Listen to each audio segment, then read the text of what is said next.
بسم اللہ الرحمن الرحیم۔ میں ڈاکٹر انیل شفیع، کنسلٹنٹ سائیکائٹرسٹ، اور آج کی جو میری ویڈیو ہے اس کا جو ٹاپک ہے وہ یہ ہے کہ ایک سائیکائٹرسٹ اور نیورولوجسٹ میں کیا فرق ہوتا ہے، اور کون کون سے امراض کے لیے سائیکائٹرسٹ کو دکھانا چاہیے اور کون کون سے امراض کے لیے نیورولوجسٹ کو دکھانا زیادہ موزوں ہے۔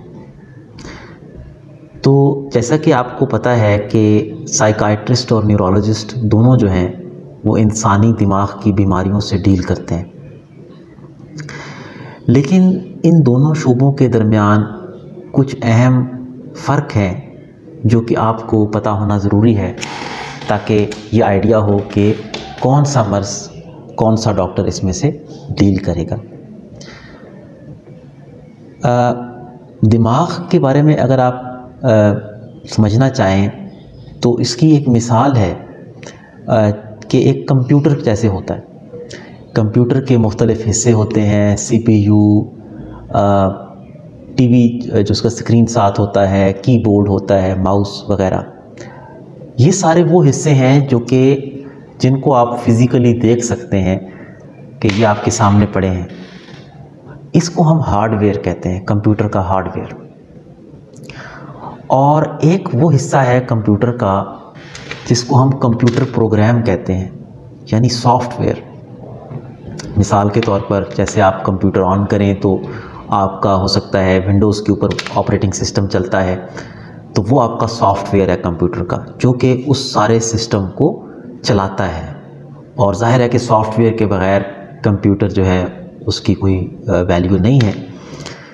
تو یہی مثال ہمارے دماغ کی ہے۔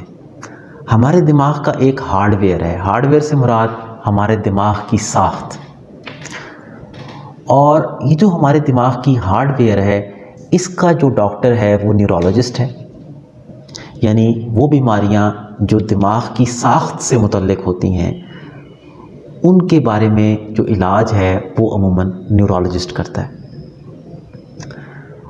اور یہ عموماً وہ بیماریاں ہوتی ہیں جن میں ہمارے برین کے نیورونز کے اندر کچھ سٹرکچرل تبدیلیاں جو ہیں وہ آ جاتی ہیں، اور اس کے بعد جو ہے وہ بیماریاں جو ہے نا وہ سٹارٹ ہوتی ہیں۔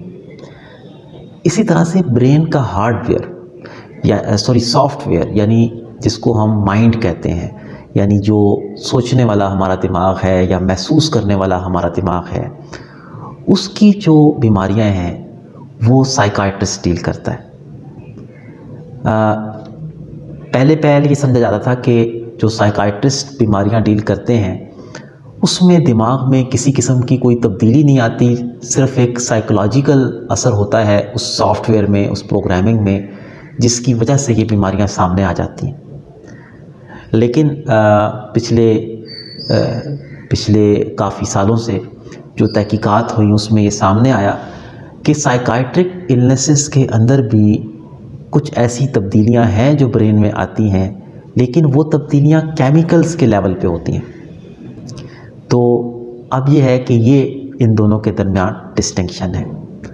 اب اس کی ہم مثال اگر لیں کہ نیورولوجسٹ کون کون سے مسائل جو ہیں وہ ڈیل کرتے ہیں، تو اس میں اگر آپ کو کوئی فالج کا مسئلہ ہے تو وہ نیورولوجسٹ جو ہے نا وہ دیکھے گا۔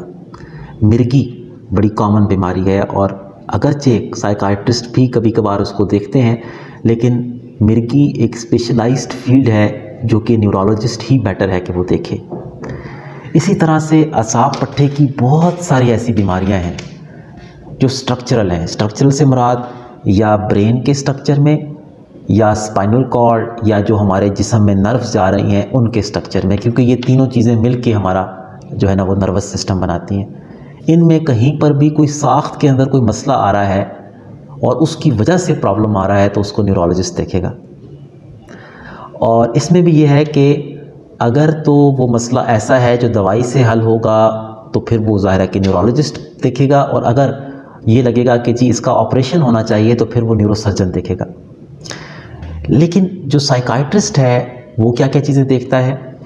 وہ تمام بیماریاں جن کا تعلق رویے اور انسانی سوچوں اور محسوسات کے ساتھ ہے، اور وہ ہوتی ہیں برین میں کیمیکل تبدیلیوں کی وجہ سے۔ حالات کا بھی اثر ہوتا ہے، لیکن حالات انہی کیمیکلز پہ اثر انداز ہو کر وہ بیماریاں پیدا کرتے ہیں۔ مثلا ڈپریشن کی بیماری، بائی پولر ڈس آرڈر، شکیزوفرینیا، بے چینی گھبراہٹ کے امراض، انزائٹی ڈس آرڈرز، ایٹنگ ڈس آرڈرز، سلیپنگ ڈس آرڈرز، سیکشول ڈس آرڈرز اور اس طرح کے بہت سارے ڈس آرڈرز۔ تو یہ سائیکائٹرسٹ کی ڈومین ہے۔ اچھا، اب اس میں یہ ایسا نہیں ہے کہ یہ دونوں بالکل الگ الگ کام کرتے ہیں، بلکہ بہت ساری جگہ پر سائیکائٹرسٹ اور نیورولوجسٹ کو مل کے کام کرنا پڑتا ہے۔ مثال کے طور پر ایک پیشنٹ ہے جو ویسے تو اس کو فالج کا مسئلہ ہے، لیکن اب اس کو وہ بہت زیادہ جو ہے وہ ایگریشن آ گیا ہے، یا بہت زیادہ الٹی سیدھی باتیں کرنے لگ پڑا ہے اور اس طرح کی چیزیں ہو رہی ہیں، تو اس میں نیورولوجسٹ جو ہے وہ اکثر سائیکائٹرسٹ کی ہیلپ مانگتے ہیں کہ آپ بھی اس پیشنٹ کو دیکھیے اور اپنی جو ہے نا وہ اس میں آپ اپنا ان پٹ دیں۔ اسی طرح سے جب مثال کے طور پر اگر ایک نیورولوجسٹ کے پاس ایک پیشنٹ آتا ہے اور وہ دیکھتا ہے کہ لگ تو یہ مرگی کا مرض رہا تھا، لیکن جب پیشنٹ کو دیکھا نیورولوجسٹ نے تفصیل سے، تو اس کو آئیڈیا ہوا کہ یہ کوئی مرگی نہیں ہے بلکہ یہ سائیکولوجیکل ایشو ہے، تو اکثر اور بیشتر نیورولوجسٹ ہم کو پھر پیشنٹ کو ریفر کرتے ہیں۔ اسی طرح سے سائیکائٹرسٹ اگر مثال کے طور پر میرے پاس کوئی ایسا پیشنٹ آتا ہے جو کہ جس کو بظاہر علامات نفسیاتی ہوتی ہیں، جیسے خود سے باتیں کر رہا ہے، بلا وجہ ہنس رہا ہے اور اس طرح کی نفسیاتی علامات آ رہی ہیں، لیکن مجھے جب میں اس سے ہسٹری لیتا ہوں یا ٹیسٹ وغیرہ کرواتا ہوں تو مجھے آئیڈیا ہوتا ہے کہ یہ تو بیسیکلی دماغ کی ساخت کے امراض میں سے کوئی مسئلہ ہے، تو پھر میں اس کو جو ہے وہ نیورولوجسٹ کو ریفر کروں گا۔ تو اس لیے یہ آپس میں کافی ان کا اوور لیپ ہے ان فیلڈز کا، لیکن یہ بنیادی جو کچھ فرق ہیں وہ میں نے آپ کو بتائے۔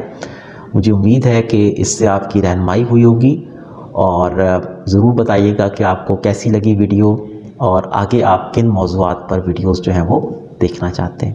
بہت شکریہ۔